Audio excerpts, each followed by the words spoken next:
Hello guys! Welcome back to the channel. As most of you know by now, I am not home right now, so that's why this environment is a bit different, but for those of you who don't know, that is the case. Today I figured we would do a Q&A, because I know there are a lot of you out there that ask me questions all the time, and I don't always have the time to answer, and a lot of you ask the same questions as well, so I can just make this video and it will be very good, yes? Gonna drink some Pepsi here. So I asked you guys on Instagram to send me your questions. Go follow me on Instagram. Very many questions to go through. I won't be able to answer all of them, I don't think. But let's start off with the first question by Poppa. I'm gonna butcher so many names, guys, I'm so sorry. How did you get recognized by Vigiland and made a collab? So this is a question that I get very often. About a year and a half ago, I used to live here with my dad in his apartment before I moved across the other side of Sweden.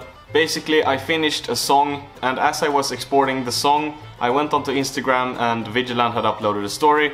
Send your demos to demos@mortales.com. Yeah, I don't know what the address is, but I'll put it here so you guys can send your demos as well. So basically, I just sent them my demo, and they replied the same night, and they were like, "Oh my god, this is great," and it all just came from there, I guess. So now I'm signed to their management, so that's why we have had 2 collabs. Basically just to get my name out there a bit more. I'm super thankful for everything they've done for me. Next question is from Abhishek Kumar. Is producing only with headphones good or sufficient? I don't have proper monitor speakers. Alright, so this is also a good question. In an ideal, perfect world, you would have several different studio monitors and several different headphones and stuff like that, just so you can reference with a bunch of different audio sources. But in all honesty, like, you can do 95% perfection or whatever with just using a pair of headphones, or just using your monitors, or just using your iPhone headphones or whatever. So it all just comes down to how well you know your headphones or your monitors. So overall, I would just say don't worry about it. You can achieve really good sounding mixes with pretty much any headphones. So Blind Sight Music asks, how come you make tutorials on YouTube? Why not focus all your time on your own music? Well, I actually started with YouTube because I wanted something that I could have complete control over myself. When I signed with my management, releasing music became something that I didn't have much control over, because they have their strategies and they have their own ideas on with who and when and where I should release my music. And ever since I was a little kid, I've always wanted to do YouTube, and I also want to just like share the little knowledge that I have with you guys. And I also think YouTube is a great like gateway into other things. Like, I've started to make my own sample packs and stuff like that. It's also a way of me trying to make a living. But yeah, I just like it. I love doing YouTube. That's pretty much the reason why. I just love doing it. It's always been a dream of mine. All right, so we have a question from Abid Solikin. Are speakers important for music productions? Well, it's kind of the same as I said before. Both yes and no. You don't need to have anything else other than you know, if you have your iPhone headphones, that's fine. But if you have the money to go buy a good pair of speakers, then yeah, that would be really good. But it's not really like 100% necessary. Sid asks, your dream label and dream artist collab. Ooh, that's a tough one. I have so many artists that I look up to. I guess Brooks would be really dope to collab with. That's a really hard question. Like, I want to collab with so many people, so it's hard to say just a few. But I guess Brooks, Mesto, you know, those guys would be pretty cool. When did you start listening to Avicii? I started listening to Avicii when I was maybe, I don't know, around when Levels came out. When was that? 2011, 2012 something? So yeah, I was 12 years old, something like that. Kai asks, how are you? I'm doing pretty good. I'm really tired and I'm a bit stressed out, but it's summer and I'm feeling pretty good. So Nander Official asks, who's Namaste? Who's Namaste? I don't know. Future project maybe? I don't know. Leono.xd asks, who inspired you to start producing? So I guess my 2 biggest influences that made me want to start making music were Deadmau5 and Avicii. So yeah, I guess those 2 were my main inspirations from the start. Jelver Music asks, at what age do you want to break through? I'm not sure how to answer that question. I don't really feel like I need to break through like huge. I just want to have my small fan base and make music. And if I can live off of just doing that, then I would be happy. I don't need to be as big as Brooks or Mike Williams or Martin Garrix or something like that. Like I'm perfectly happy with whatever I get. Yeah, I don't know. Glared Official asks how to make a collaboration in different DAWs. So you would have to export stems. I have a video showing you how to export stems for collabs and stuff. I can link it in a little card here. Amasuan asks, how old are you? I'm 21 years old.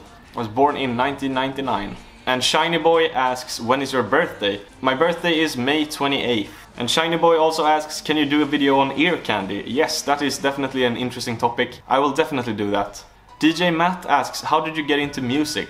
I don't know, music has always been a huge part of my life. I've played guitar since I was like 7 years old, and I've always listened to a ton of different music, so I guess it came pretty naturally to me. Verox Music asks, why are you so sick, dude? I don't know, why are you so sick, man? Max XBLN asks, can you live from making music? So I guess, like, can I live just from making music? Well, yes and no. In the past months, I've been starting to earn at least a bit of money, which is great because that enables me to do more videos and more of the stuff that I actually want to do. So thank you so much for the support on the sample packs and stuff. That it literally enables me to do this full time, even though I don't earn that much money doing it yet. Martin Garrix FR asks, dream collab?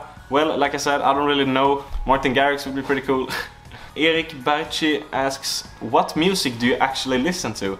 How broad is your music taste? That is a very interesting question.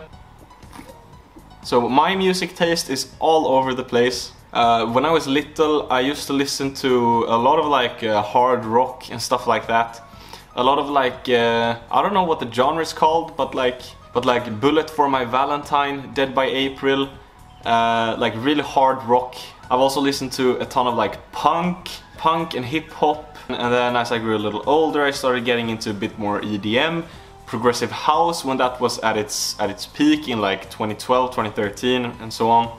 I also listened to a ton of like 70s and 80s music, Earth, Wind and Fire, Toto, Dire Straits, and you know, all of the classic rock bands like AC/DC, Kiss, also a lot of blues, a lot of Jimi Hendrix. So I have very broad music taste, and I think that benefits me because I have so much music in my baggage. I don't feel like I have missed out on anything. I feel like I've heard it all, so I can take influence from pretty much any genre, and that's really nice, I guess. Good question. So Aaron Dubstep asks, when did you start doing music, and are there also other genres you tried out? So I started producing when I was about 12 years old, right around when I started listening to a lot of deadmau5 and Avicii, like I said.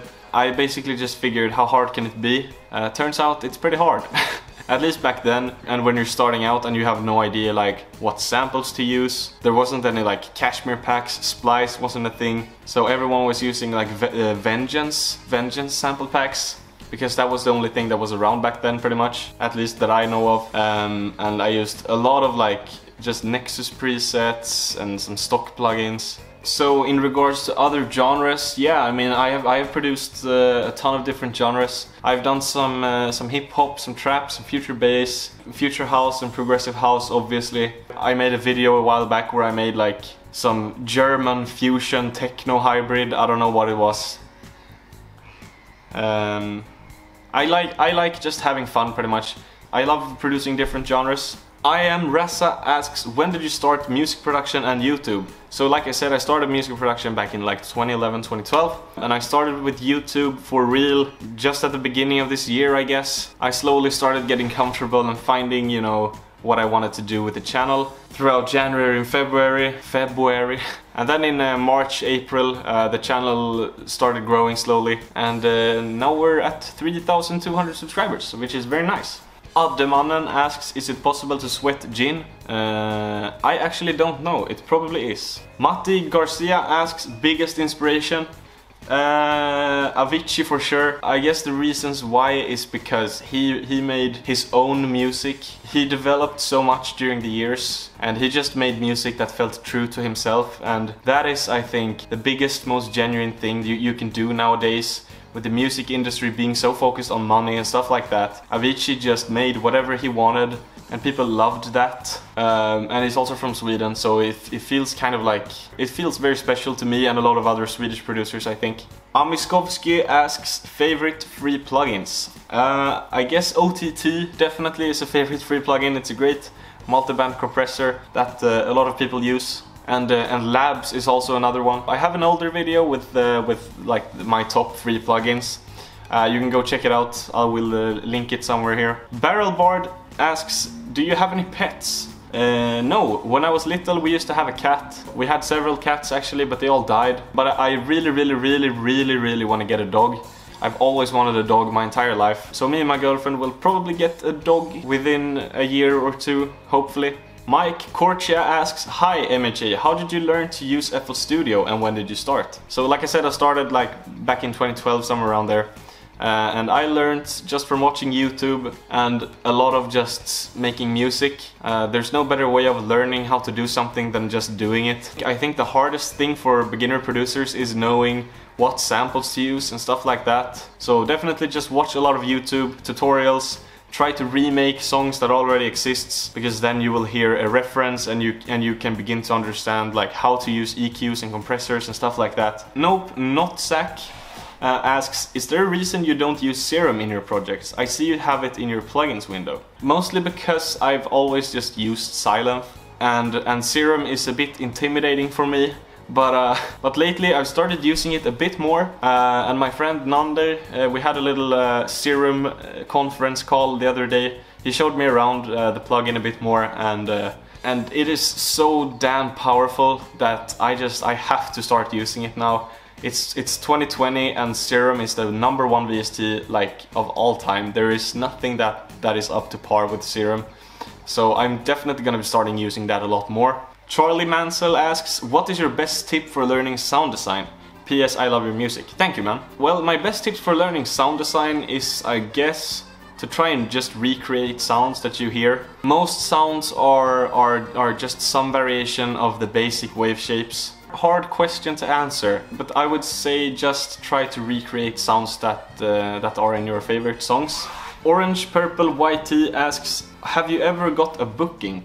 Why did you start making music? Love from the Netherlands, keep it up. If you mean booking like performing as an artist, then yes. I was supposed to play here in my hometown back in April, but then Corona came and yeah. I would probably be DJing a lot more if COVID hadn't come around. I was like just starting to get, you know, like bookings and a lot of interest. And it was supposed to be a part of my income, which is now an impossibility. So that kind of sucks. I really love to DJ and like perform. And why did I start making music? Well, I don't know. I guess I was inspired by all the artists that I listened to.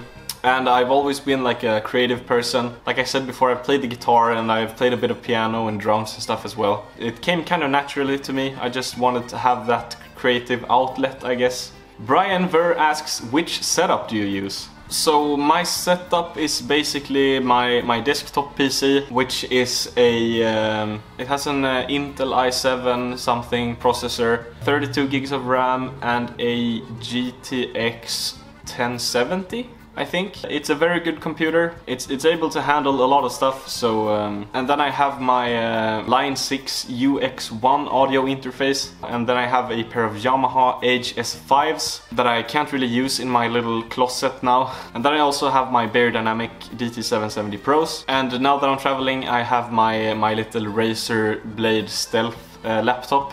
But yeah, that's kind of my setup, I guess. I hope I answered your question. Next question is from David Winf.